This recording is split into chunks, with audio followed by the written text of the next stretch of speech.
Buenos días, respetado tutor, compañeros.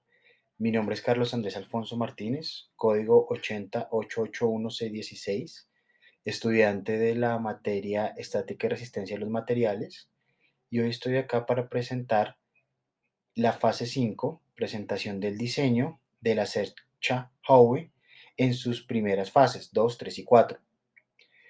Para iniciar, tuvimos que hacer el cálculo de las longitudes de las cargas externas y cargas sobre los nodos de la cercha.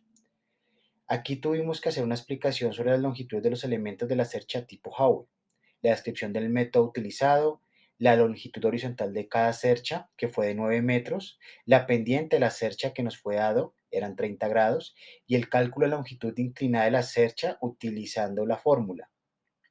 Después hicimos una determinación de cargas externas, cargas muertas, cargas vivas, importancia de utilizar los códigos de construcción y normas aplicadas para la ubicación y especificación de la estructura.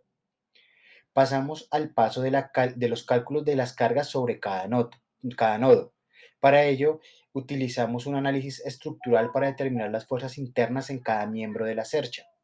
Métodos analíticos o numéricos como el método de los nodos o el método de los elementos finitos. Por último, hicimos ecuaciones de equilibrio para encontrar las cargas sobre cada nodo. En la parte número 2 hicimos el método de los nodos para determinar las fuerzas internas de la cercha. Para ello tuvimos 5 pasos: la identificación de los nodos de la cercha, el diagrama de las fuerzas, planteamiento de ecuaciones, solución paso a paso y resultado y verificación, muy importante este último. Aquí encontraremos en la siguiente diapositiva los cálculos que hicimos para cada nodo. Para el nodo 2 hicimos la suma de las fuerzas horizontales, las verticales, la suma de momentos. Para el nodo número 2 fue igual. En total hicimos la suma de cada una de las fuerzas horizontales y fuerzas verticales para los 8 nodos. Y también las fuerzas de los momentos, que son muy importantes. Continuando con el ejercicio, tuvimos que hacer una determinación del área y momento de inercia del perfil. Para ello determinamos el área y los momentos de inercia del área seccional del perfil doble utilizado en los elementos de la estructura. Se utilizó un perfil doble de ángulo de piernas iguales de L64 por 64 por 4.8. El área transversal del perfil. Cada pierna del ángulo tiene una anchura de 64 milímetros y un espesor de 4.8 milímetros. El área transversal del perfil se calculó sumando las áreas de las dos piernas del ángulo, como lo podemos ver en esta ecuación de acá. Continuamos. Momento de inercia del perfil. El momento de inercia del perfil se calcula sumando los momentos de inercia de las dos piernas del ángulo. El momento de inercia mide la resistencia del perfil a flexionarse alrededor de un eje. El momento de inercia de una pierna vertical de 1 a la doceava por 64 milímetros por 4.8 milímetros elevado todo a la 3. El momento de inercia de una pierna horizontal se calculó 64 milímetros por 4.8 milímetros sobre 2, todo esto elevado al cuadrado. El momento de inercia 2, o sea, el momento de inercia de la pierna vertical, más 2 por el momento de inercia de la pierna horizontal. Nos dio un total de 1.23 por 10 a la 6 por en milímetros elevados a la 4. Esta propiedad geométrica del área y los momentos de inercia son fundamentales para el análisis y el diseño de la estructura, ya que nos van a determinar a nosotros la capacidad de la carga y la resistencia del perfil utilizado en los elementos de cada estructura. Continuando, tuvimos que hacer la determinación de los esfuerzos normales en las barras de la estructura. Para encontrar esos esfuerzos normales en las barras, pudimos utilizar el método de los nodos o el método de los elementos finitos. Método de los nodos. Aquí aplicamos las ecuaciones de equilibrio en cada nodo de estructura. Determinamos fuerzas internas en cada miembro. Calculamos los esfuerzos normales en cada barra utilizando la ley de la mecánica de materiales, la cual nos dice esfuerzo normal es igual a fuerza interna sobre área transversal. El método de los elementos finitos.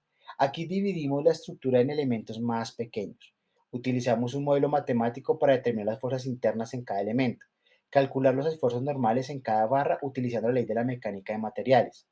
Es muy importante en este método destacar que los esfuerzos normales en las barras de las estructuras pueden variar en función de las cargas externas y la geometría de la misma estructura.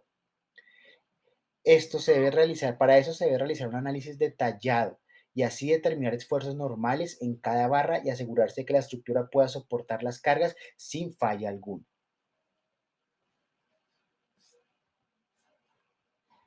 Determinamos las cargas críticas en elementos en compresión y verificación preliminar del perfil. Para determinar las cargas críticas en los elementos en compresión y realizar una verificación preliminar, se debe seguir los siguientes pasos. Cálculo del área cubierta.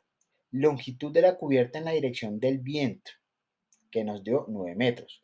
Longitud porque tomando la del viento de Bogotá, de la ciudad donde estamos hoy. Longitud de la cubierta perpendicular al viento, 9 metros sobre el coseno de los grados, nos da 10.392 metros.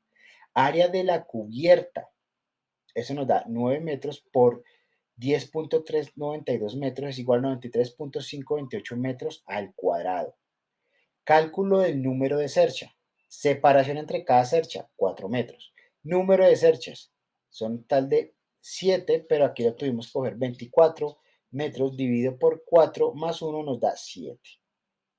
Cálculo de la carga del viento, velocidad básica del viento, factor topográfico, factor de rugosidad, factor de forma, coeficiente de presión y la carga propia del viento. Aquí podemos encontrar las fórmulas y los cálculos de cada uno.